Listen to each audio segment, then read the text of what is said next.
Monday. I don't know. That just shows maybe the ratchet side of me. That song just gets me hyped up every time. Every time. It never misses.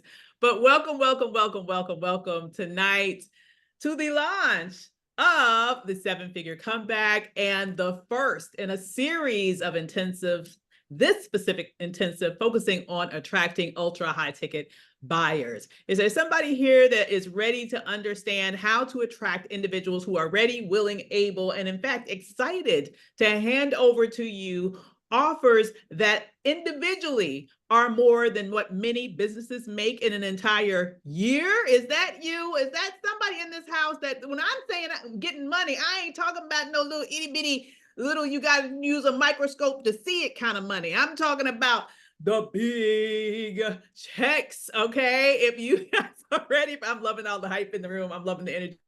Listen, if you guys are ready for that, I'm so excited to break it all down. So there may be some of you here who are like, who the heck is this crazy woman that's talking about microscopic money? Okay, let me tell you who I am. And then we're going to get into the nitty gritty because I have so much to cover in the next 3 days that I don't want to waste time. So telling you super quickly who I am. My name is Dr. Avis.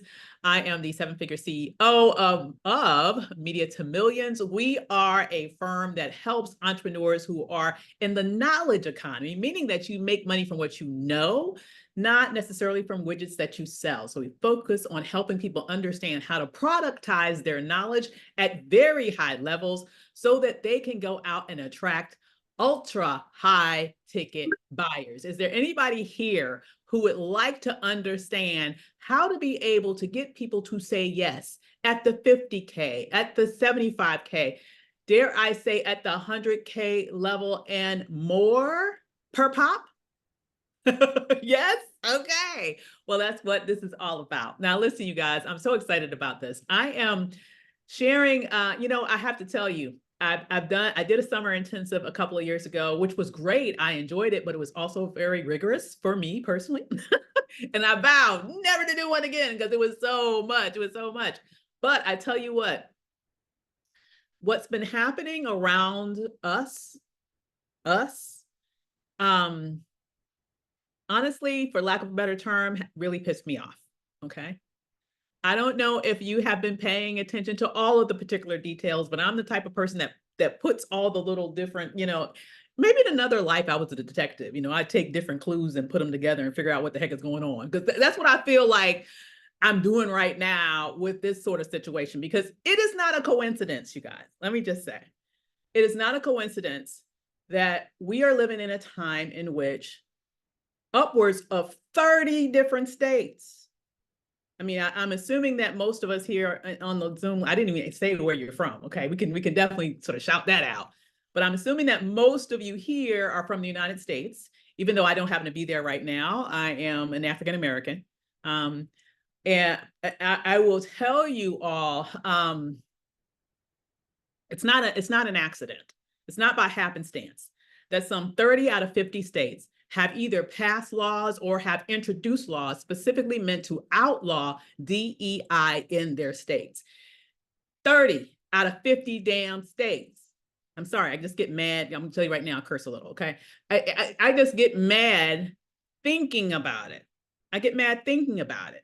Is there anybody here in this Zoom room that is a DEI professional or in some way works in that space? Yes? Hey there, Sasha, great to see you, girl. Oh my goodness. Yes. I'm telling you, it really, really angers me, not only because that work is very important and it is especially needed right now, full stop, but also because I know that work is disproportionately done by us. That's just full stop there too. And I feel like there has been a crosshairs put on your back by certain well-moneyed interests in the United States that are doing everything that they can to shut your business down. Period. End of story.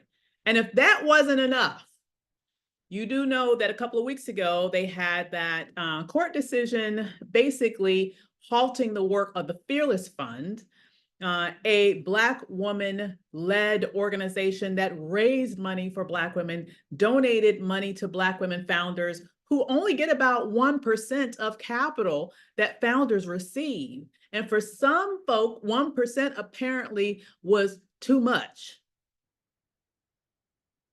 And now, at least until it continues its litigious process, I'm sure that ruling will be appealed. But looking at how the Supreme Court is, I'm not honestly that optimistic about where it will end up. The bottom line is they are trying to take your business out. Is there anybody else? I mean, am I paranoid, or just because you're paranoid don't mean somebody ain't trying to come get you, come for you. You know what I mean? That's really what I'm feeling is going on. I'm feeling like in this nation, in that nation, as I mentioned, I'm in South America right now, you guys. So, but there, back home, I will say that there seems to be a well-orchestrated, as I mentioned, well-moneyed, concerted effort, specifically targeting at undermining your ability to obtain wealth, undermining your ability to succeed at the highest level possible. There seems to be this determination to keep you suppressed, oppressed, exploited economically and in every way possible by trying to kill your businesses. And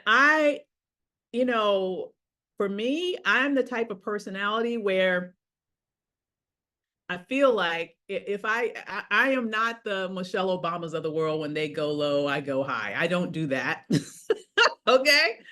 I feel like when you're being attacked, you fight back. Is there anybody here who are fighters? Is there anybody here who says, I might take that punch. I might not be the first one to punch, but if I get punched, best believe one's coming right back at you. Okay. If that is you, I want you to understand that right there is the entire motivation behind me putting together this very, very aggressive, very, very, I would say ambitious series. And the reason why I'm calling this ambitious is because I'm not talking about, as I mentioned, the little bitty microscopic money. Okay. I am talking about the big money that you deserve. And so we are going to break down over the course of the next several months how to get there in various different ways. But we are starting that whole series off with this 1 3-day intensive on ultra high ticket buyer attraction. Is there anyone here who wants to understand the ins and outs of attracting ultra high ticket buyers? As I mentioned, those people that are at the floor 50K and what they're looking to invest. Yes. And what I'm super excited to share with you is that what I'll be sharing with you over the next few days is not just relevant for coaches. It's not just relevant for consultants. It's relevant for both of you. And that's because I honestly believe that no matter what lane you're in right now, in terms of how you monetize your knowledge, if you do one thing, you also have the ability to do the other, right? If you are a coach, you can figure out how to package what you do in a consultant's type of relationship with the corporation if you want to do that. If you are a consultant, you can figure out how to also add to your menu of services, maybe some high-level executive coaching, right? So I believe that both sides of that coin, it's very important that we address, but the tactics to getting to the money are different, okay? So where there are distinct differences, I will definitely lay that out. In fact, when we get to the part in the series where we're talking about $100,000 offers, those series are completely separate for coaches and consultants. We'll be talking about developing a $100,000 offer if you're a coach, which is one thing and looks one way, okay? And how to do it if you're a consultant, because that's a whole different ball of wax. And I do have to say that if you are a consultant, definitely you need to be living in that space, like living in that space, all right? Now, I'm curious, who is in the room? How many coaches do I have in the room? Let me see in the chat. Who here are coaches? Let me shout you out. Welcome, welcome, welcome to my coaches. Yes. Hey there, you guys. Great to see you all. I'm loving seeing all these happy faces. Great to see you all. All righty. How many, coach and consultant? Okay, Dr. Vanessa, I see you, girl. All right. How many of you guys are consultants? Do we have some consultants crew in the house? Hey, Precious.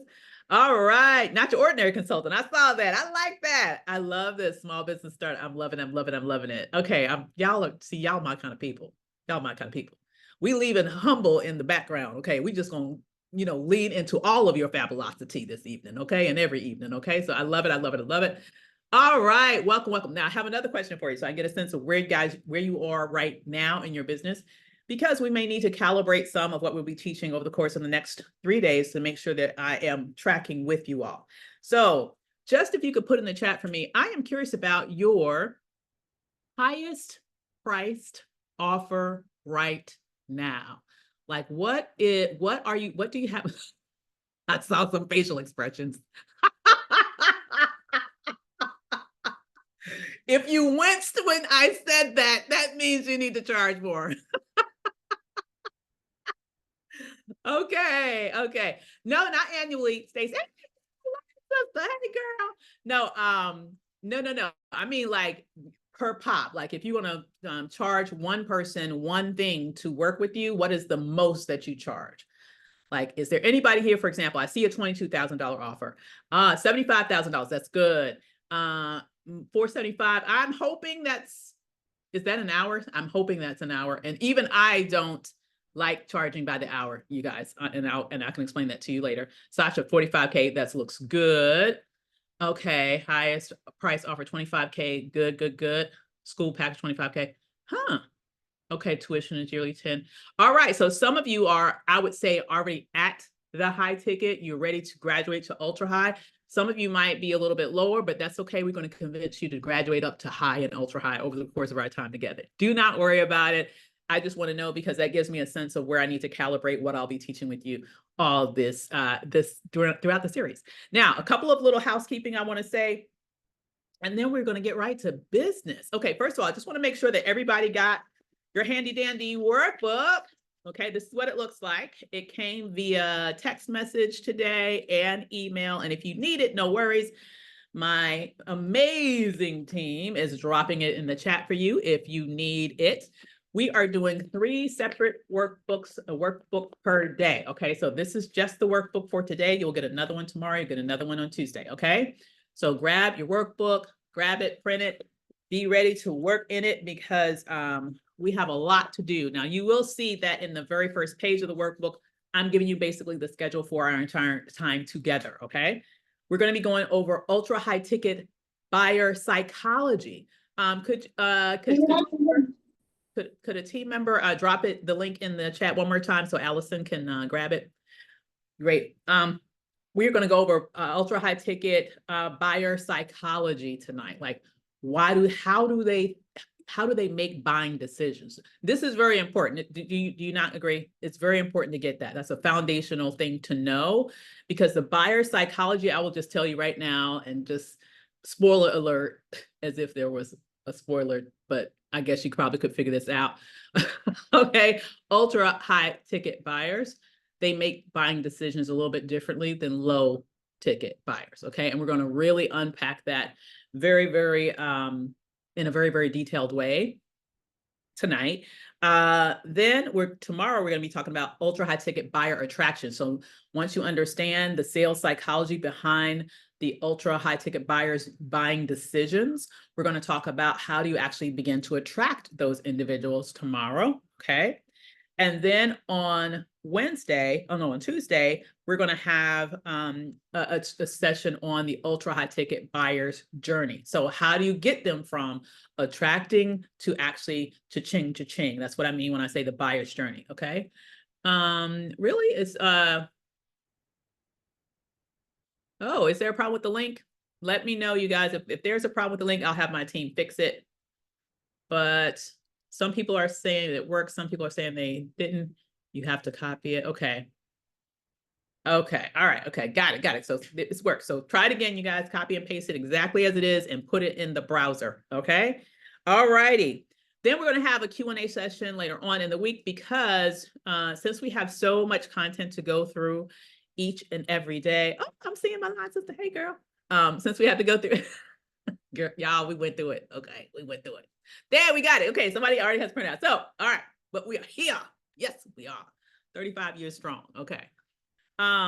So I will say that later on in the week, we're going to have a Q&A session, because since we have so much content to cover each and every night, we're going to hold the questions until the Q&A session. All right.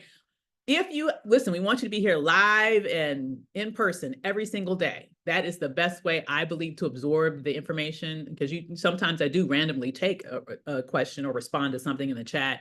And just, I think the energy of being here live is a different energy than watching the replay. But if for some reason you can't be here, do know that we are going to have replays that are up for a limited time. They will be up until the end of the week. And you'll have an opportunity to see those replays in our Facebook group. We'll have a little section there that's for it, that the replays will be on. We'll also have a page that we'll email out that will have those in case you don't see it in the Facebook group, or in case you're not on Facebook. We'll make sure that you have access to those for a limited time. Okay. Yes, there is a Facebook group, and I think we can definitely drop the link for that. Also, if you have the actual workbook, there's also a QRC code in the workbook that takes you to the Facebook group, in case you're looking for it there. Okay.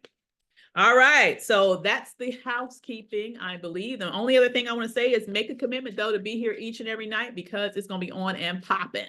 Every night we have homework for you.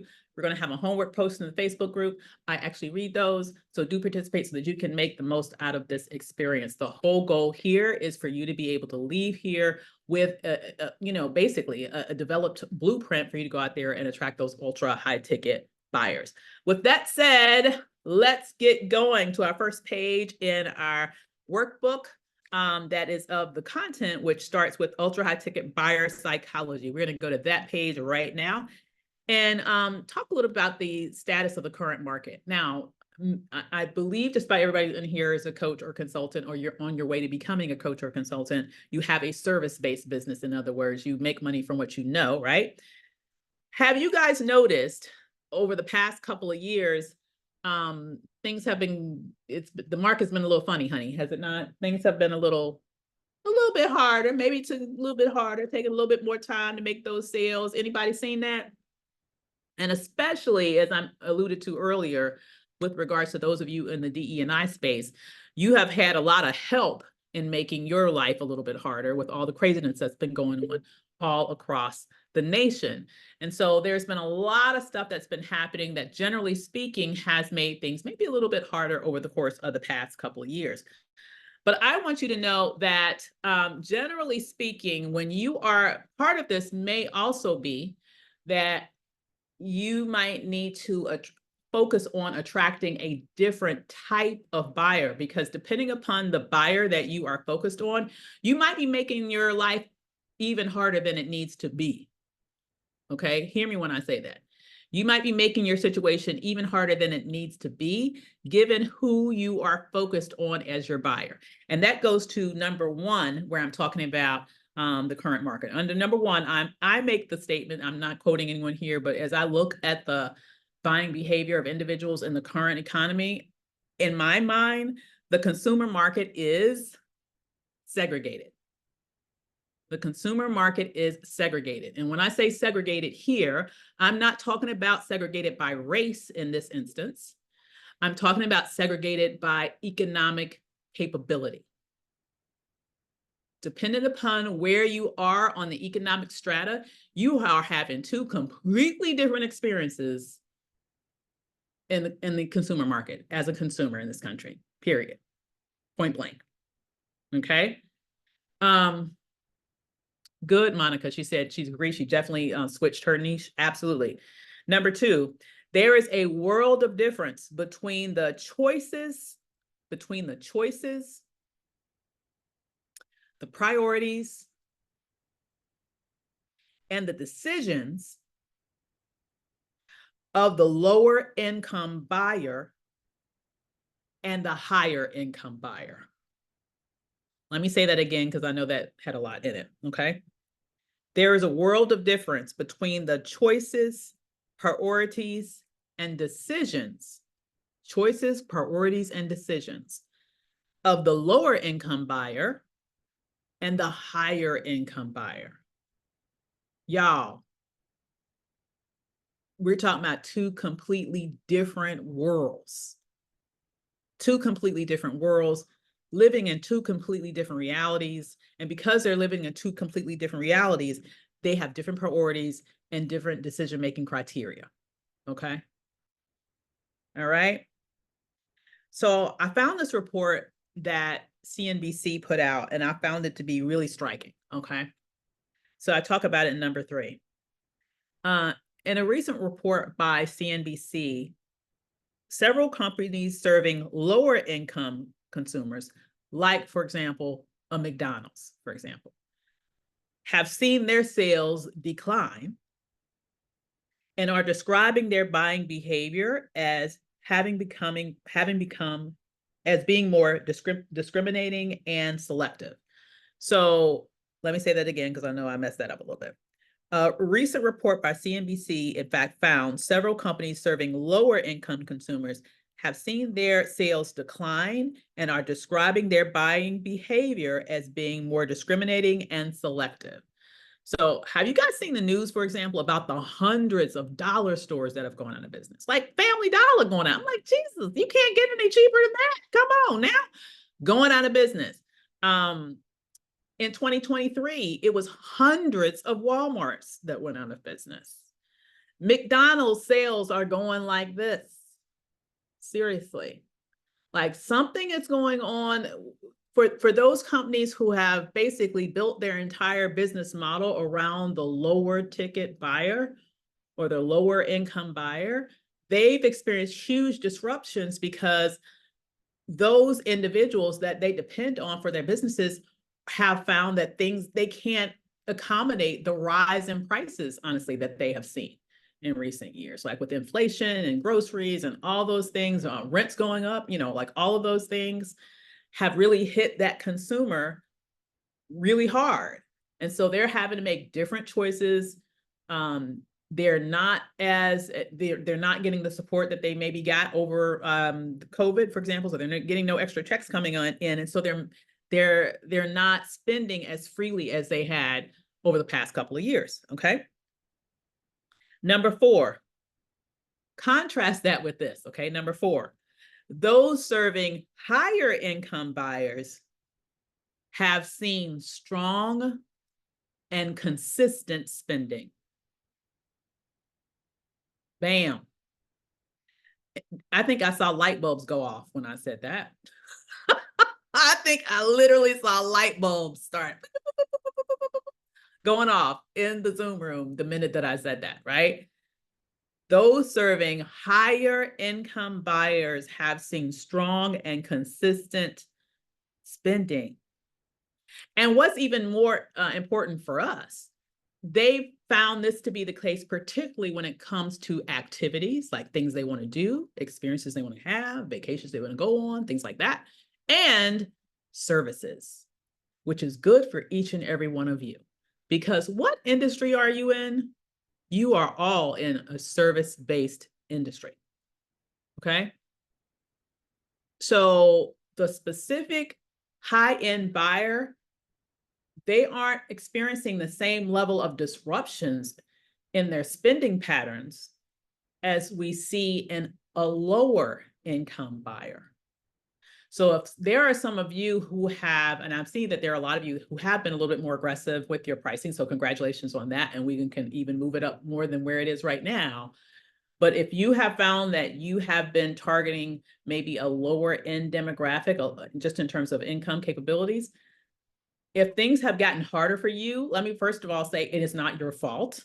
It's not anything that you've done wrong. Okay. It is not anything it's not even anything that they've done wrong. I mean, they're trying to survive in a very tough situation. So I understand it.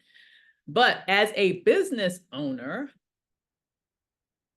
and I know that there are people in this room that have wonderful hearts. And I don't want to say anything to dissuade that. I think you should protect that heart. But I do want you to understand that as a business owner, your first priority is to stay in business. Amen? Yes. That is the first priority. And then as your business becomes more and more and more successful, the goal is to get to a place where you have so much overflow that you can help whoever you want, how much you want. But if you go out of business, it's like, who gonna help you, boo? Okay. I mean, right? Okay. So for now, we may need to shift our focus to spaces where there is a greater capacity. Absolutely, Precious. Where there's a greater capacity to invest at high levels for your genius without guilt, without shame, without feeling like you're leaving anybody behind. You're doing what you need to do to be better equipped to be able to help them. It does not help them if you sink too, right? All right now. Dr. Diaye says, oh, that looked like a good one. Sheila says she needed to hear this. Yes, ma'am. I need to be ultra wealthy in the future so that I can give away to those who can't afford my services now. Yes. I love that. That's exactly how we all need to think. Absolutely, absolutely. Because I know there's kind-hearted people here, and there's nothing wrong with that. And the best way to do it is when you have enough so that you can absolutely give away freely to others out of your overflow, so that you're all literally that lifting as we climb versus everybody sinking. Okay. All right. Next one. Okay. Which is number 5. Ooh, wait till you hear this, you guys. Heads are going to explode. Okay. In fact, between 2019 and 2023, just last year, the luxury market grew by roughly 30%. They out here balling, y'all. They out here, okay, throwing money around. Okay, they out here balling. Okay, they out here living life, doing their thing, spending money on what they want. Now they do have priorities, and we're gonna get to that in a few minutes. Okay, so it's not like I'm playing. They're not just indiscriminately spending, but they're not price conscious buyers. Let me say that. They are not price conscious buyers. All right. So they've been in there doing the darn thing, okay, spending the money. And is projected by Statista to continue to grow this year into 2024 to generate revenue of, get this, you guys, $370 billion in the US alone.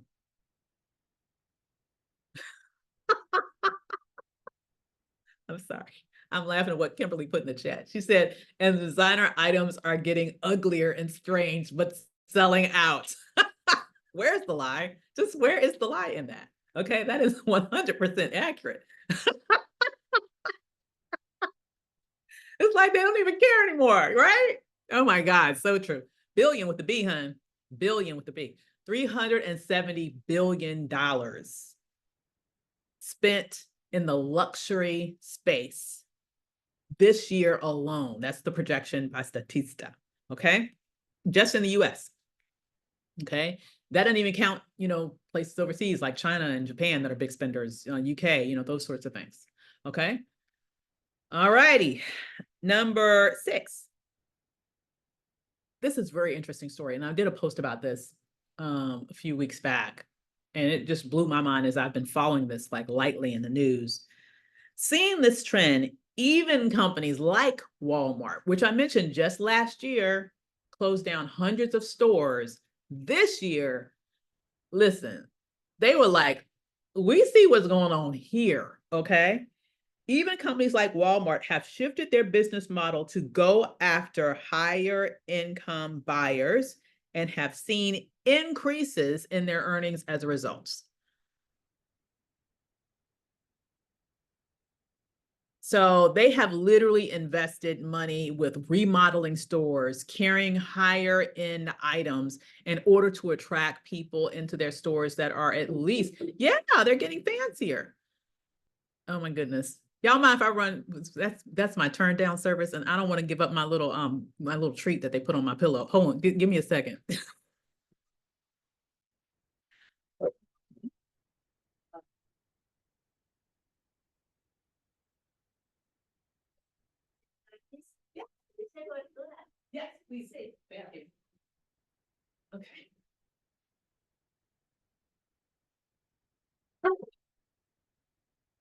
Okay. I'm sorry, guys. They have these like little delicious coconut bonbon things or whatever, and I've just become addicted to them since I've been here. I cannot imagine missing one. She's been so nice. She's been giving me 3 every night because she knows I like them so much. But listen, so if I come back a little bit fluffy, okay, y'all know why. Okay, I just could not resist. They're absolutely delicious, and I can't figure out where they sell them in the hotel. We only get them during the turn down service, and I'm like, listen, y'all been holding out. Like, I need that. I don't know what I'm gonna do when I get back home and I can't have no more. Oh my God. I just thought about that. Check my blood sugar. Thank you. Thank you. See, Dr. Andrea is keeping me real. See, she's a holistic physician on. She's like, listen, sis, hold up on the sugar. Okay. All right. So I'm sorry. I'm a little distracted when I start thinking about sweets. I get distracted. Ooh, I'm afraid about really? Okay. I might look forward to it. All right. So where was I? Okay. Okay, I was at number 5. Okay. Oh, number 6, talking about Walmart. Okay, let me tell you about Walmart again. I'll go there and start all over. Okay.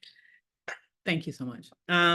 Seeing this trend, even companies like Walmart have shifted their business model after they go after the higher income buyers and have seen increases in their earnings as a result. Now, let me tell you what they've done. As I mentioned, they've remodeled these stores. They're carrying higher end products, and they are seeing a great payoff. The first full quarter after sort of rolling this out to, I think maybe I read about 100 stores, their earnings have increased over their projections.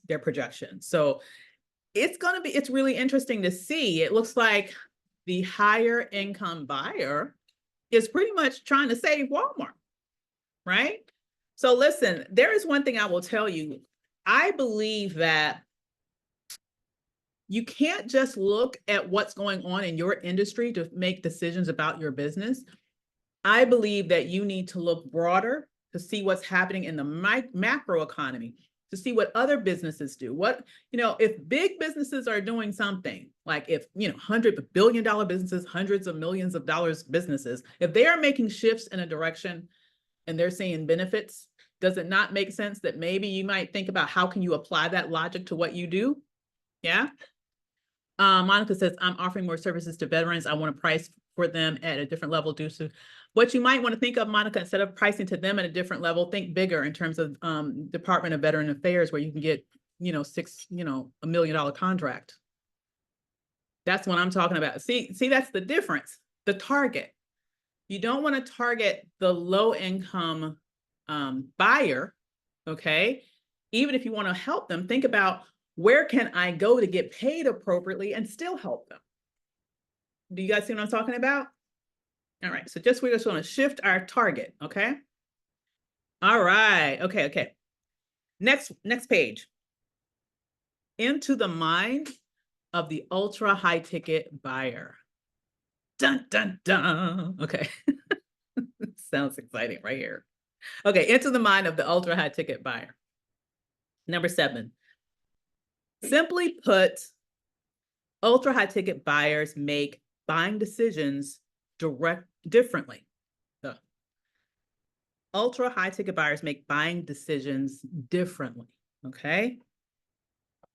They do not adhere to the law of demand. Now I'm gonna pause there for a minute, okay? Because I'm sure that most of us has probably heard of this concept of supply and demand, yes? Law of supply and demand. When the supply is low, the price goes up versus. Now, there is a completely different economic theory called the law of demand. Is there anyone here that's ever heard of that one? It's completely different. It's only looking at the demand side of the equation. And number 8, yes, exactly, Lori.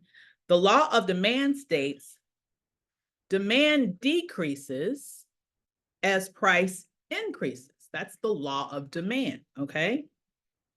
Now, while this is true for lower income buyers, I'm done. Thank you. Yes, thank you. While this is true for lower income buyers, increases in prices have the exact opposite effect on higher income buyers. So when price increases, it doesn't dissuade the luxury buyer, guess what? It attracts the luxury buyer. It has the exact opposite effect on them. Traditional economic rules, this is the main thing I want you to get here. Traditional economic rules do not apply to them. Traditional economic rules do not apply to them. Now, are there any places in life where you guys have seen situations where the rules don't work the same for everybody? Okay. I have a feeling we've all experienced that. Okay. But I want you to understand, just, you know, they don't live their life like that. And we're going to break down why that is. Absolutely. Absolutely. The rules. I'm seeing some familiar faces in here. So good to see some of my oldies, but goodies. I haven't seen you guys in a minute. Great to see you all in here. Let's keep going. Let's keep going because it's going to get good. It's about to get good. Okay. All right. Now I lost my place. Okay, number 9. Aha, number 9. Woo. Ultra high ticket buyers make buying decisions based on the following properties. Based on the following properties. This is the real nitty gritty. This is probably the climax of the evening, you guys, because this is where we're getting into the deep psychological patterns of how they decide to buy. Okay. So ultra high ticket buyers make buying decisions based on the following properties. Number 1, the allure of exclusivity. The allure of exclusivity. Now, that in and of itself probably tells you why raising prices does not dissuade them. Raising prices actually encourages them because they know ain't everybody gonna be able to do that. That in and of itself makes it exclusive, which makes it that much more attractive to the ultra high ticket buyer. Making sense? Yep. They love exclusivity. So well, let's see, there's probably a lot of connections here. I did not tell you guys at the beginning. I probably should have told you the reason why I'm not in the States right now is I'm here, just finished an amazing retreat with some of my platinum clients. We came out here, we had a deep couple of days of working together. And then we had a spa day and I just stayed here to do this with you guys. But part of that is, I will say, you know, we're at this beautiful resort, 5-star hotel, exclusive. It's a whole different level of experience here, right? Than a Holiday Inn, for example. Exclusivity, right? So, you know, there are certain standards that the ultra high ticket buyer has, and they get used to that, like, you know, coconut bonbons every night. I'm just saying. It's a nice little perk, okay? We get used to stuff like that, okay? May not be good for you, Doc. I'm sorry, Doc. I know Dr. Andres on here shaking her head like, girl. Ooh, they beyond mints, Renee. They done taking it up a notch, okay? Coconut bonbons. Oh my goodness. But it's, you know, it's a level of exclusivity, okay? Oh, San Diego's in the house. How you doing? All right now. It's beautiful out there in San Diego. That's one of my favorite places. Number 2, the need for emotional connection. Now, I was surprised when I found out about this. Kind of. Generally speaking, I will say with sales, emotion is important, period. But when it comes to the ultra high ticket buyer, here's what I mean when I say emotional connection is important to them, okay? They're not just buying the what, they're buying the why. Are you hearing me on that? They're not just buying the what, they're buying the why. They love to know about the history of something. They love if there's a deeper meaning to something. Okay? So it's not just a, you know, just the facts, ma'am type situation for them. They want to know the why. And I want you to know that that's not just and only important for individual consumers. Think about companies, right? Companies, if they can be convinced that by supporting the work that you do, or by having you come in and do the work that you do for them, that they'll be making a better impact on the world, or they'll be able to better effectuate their mission, or they'll improve the lives of their employees in some tangible and significant way that, yes, impacts the bottom line, but goes beyond the bottom line. Don't you think that would help you get that contract? Like, doesn't that make sense? Right? Exactly, exactly. How deep do you go in story? Yes, they need to know the why. One of my favorite TED Talks is about this, about Simon Sayak, I think that's how you pronounce his name. Talks about the importance of why. Okay. Thank you. Yes. Yes, yes, yes. So listen, think about that with what you do. It's not just what you do, it's why you do it. It's the why behind it. Okay.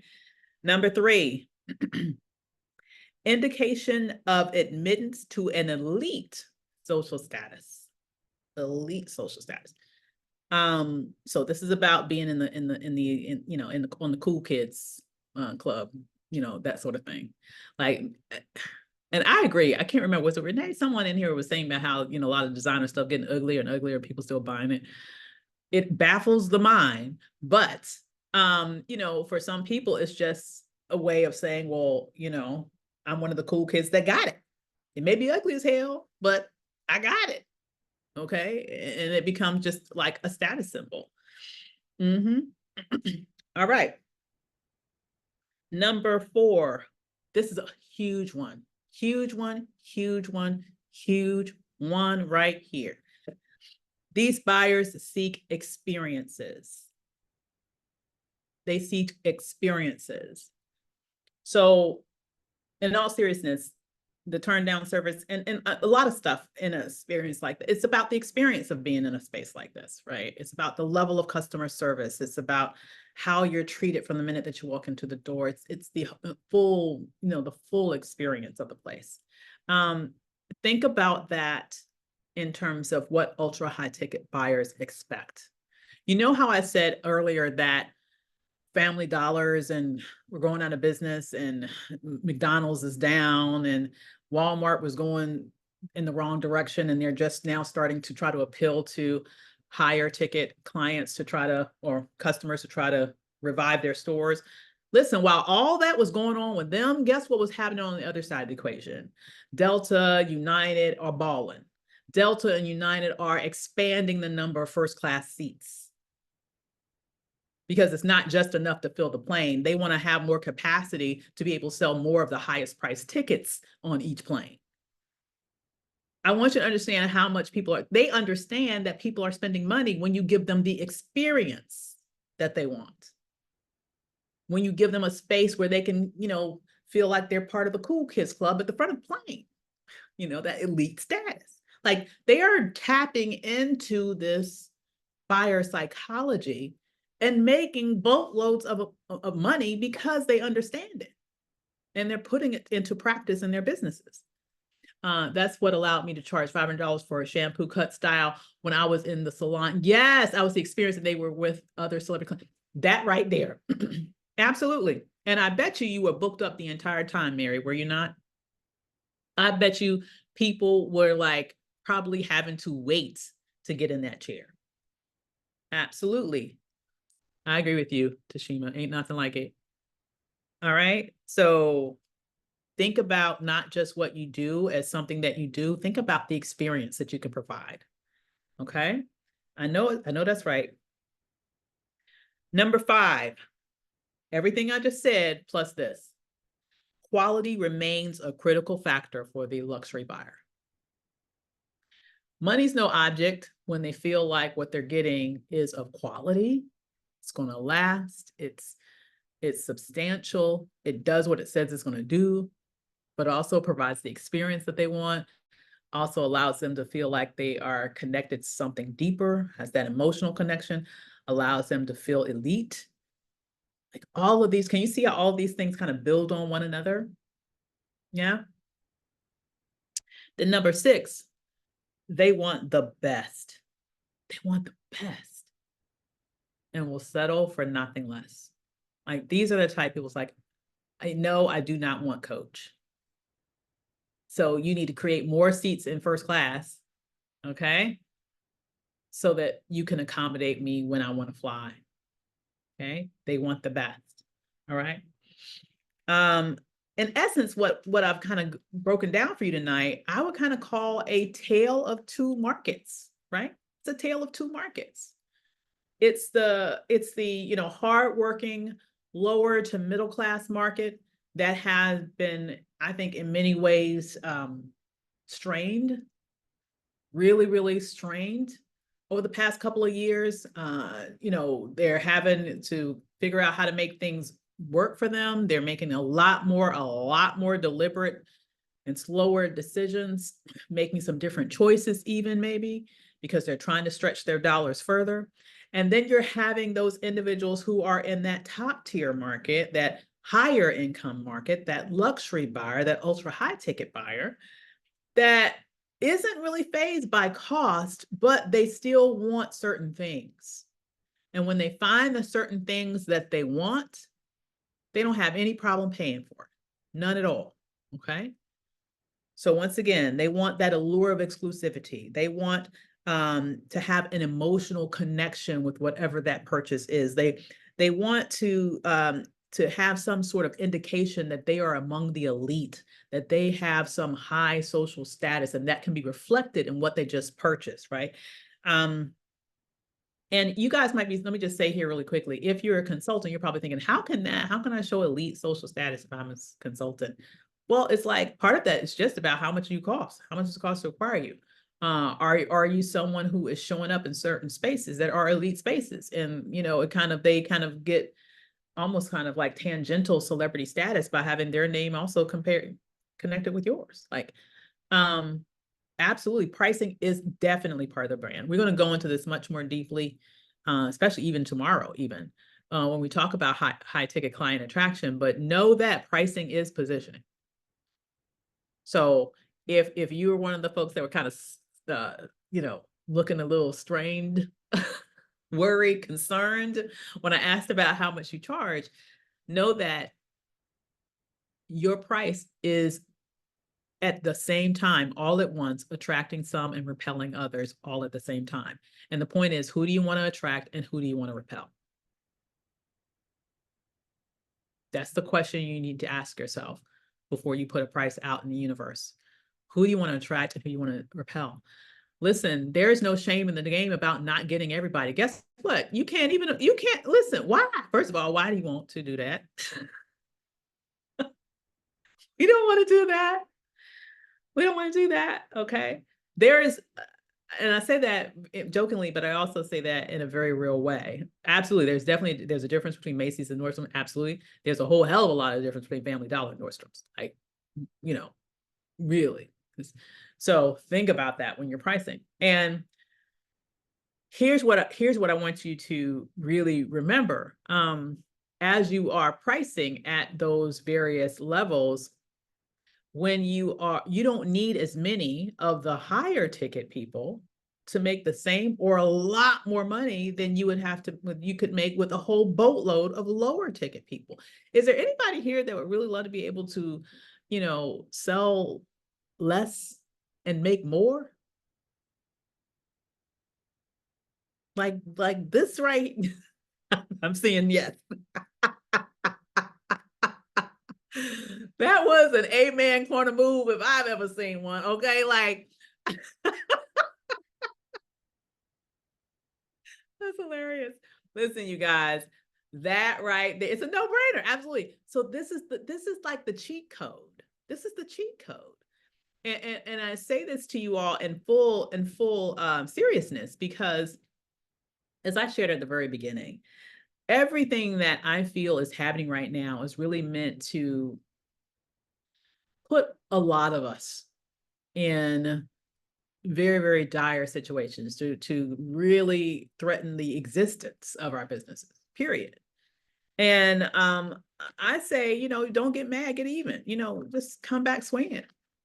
And this is part of it. Part of that is, number one, understanding your value, Another part of that is understanding how to position yourself to be able to not just make a little more, but to make a lot more. It would depend, Chanel, and let's talk about that maybe during the Q&A session. We can kind of talk about that, because I have worked with therapists and other people who work under very specific, like, for example, if you're talking about, if you're working with insurance companies, it would not be through that. It would have to be through something you create yourself. Okay. But I have to say it's definitely possible. Okay. All right. You are most welcome, my dear. All right. So you guys, we're doing good tonight. Let's talk about homework. And by the way, I did say 90 minutes just to try to be like, it's not going to be over 90 minutes, but I'm going to try to keep every night around 60 minutes. And therefore, if I run a little bit over one night, at least I'm still within the 90-minute ballpark. Okay. But we're going to try to keep it about closer to 60 minutes every night. Okay, everybody. Let's talk about homework now. Okay. Homework. Okay. I want you to think about the last thing that I just shared with you guys. All of those different decision-making factors that ultra high ticket buyers take into context when they are making their buying decisions. And good, I'm glad this was helpful. And I really want you to go back through that and review that. And then I want you to think, of all those various different decision-making criteria that you now know are important to ultra high ticket buyers, which one of them do you believe you most need to improve in order to close an ultra high ticket buyer? Oh, I'm glad to hear that, Kelly. And thanks, Lori, for dropping the link to the Facebook group. I want to shout out both Lori and Delima's on here, my dream team. They on here dropping these links like crazy. I appreciate y'all, okay, on a Sunday night. Thank you. All right, so 1 through 3, really quickly, you guys, 1 through 3. Hold on, let's quickly do this one time. Okay, you are welcome. But I will let you guys know that the replays should be up in the group probably in about an hour. We need some time for it to, buffer and download from Zoom and all that stuff. So it's not instantaneous, but we'll put it up there the same evening, okay? So really quickly, the very first 3, the consumer market is segregated, okay? Number 2, there is a world of difference between the choices, priorities, and decisions of the lower income buyer and the higher income buyer. And number 3, a recent report by CNBC, in fact, found several companies' lower income consumers have seen their sales decline and are describing their buying behavior as more discriminating and selective, okay? But we have found out tonight that higher ticket buyers, they out here balling. You just need to position yourself in a way that allows them to know that you are the type of person, an organization, business that they want to spend money with. And a part of that is how you price, but it's even more than that, as you saw tonight. It's a very sort of well-rounded set of priorities and indicators that you need to exude. Okay. All right. How to position myself. Oh my God, Odette, what you do is perfect for the high ticket space, because when you think about it, do you realize how much money you would save those families if their kids got scholarship money to go to college instead of having to pay for college out of their pocket? Are you kidding me? That's a 6 or 7 figure business if I've ever heard of one. Absolutely. All right. So with that said, you guys, this has been awesome. Have you guys enjoyed tonight? Have you guys enjoyed it? Yes. All right. Well, I look forward to seeing you guys tomorrow night. Y'all have, hey, Shepherd, hey, Carol, good to see you. Look forward to seeing you tomorrow night. We are going to have thank you for I am so impressed by the little things, but I've never seen that before. Has anybody ever seen like a clapping thing on Zoom that actually moves and claps? Like, that's the first time I've seen that. I'm really impressed. Maybe I'm slow to the game. Maybe I'm see now everybody's doing. See now, I'm sorry, y'all. Y'all see that I am apparently Zoom deficient. I was not aware that it could do that. I get impressed very easily. I'm like, oh, look at that, it's moving. This is what happened when you got somebody who has ADD. Sometimes I just kind of go off on tangents. My bad. Okay. Is that AI command? I don't know what that is, but anyway, we are about to roll now, you guys. I'm gonna let you have the rest of your Sunday evening. I've so enjoyed this.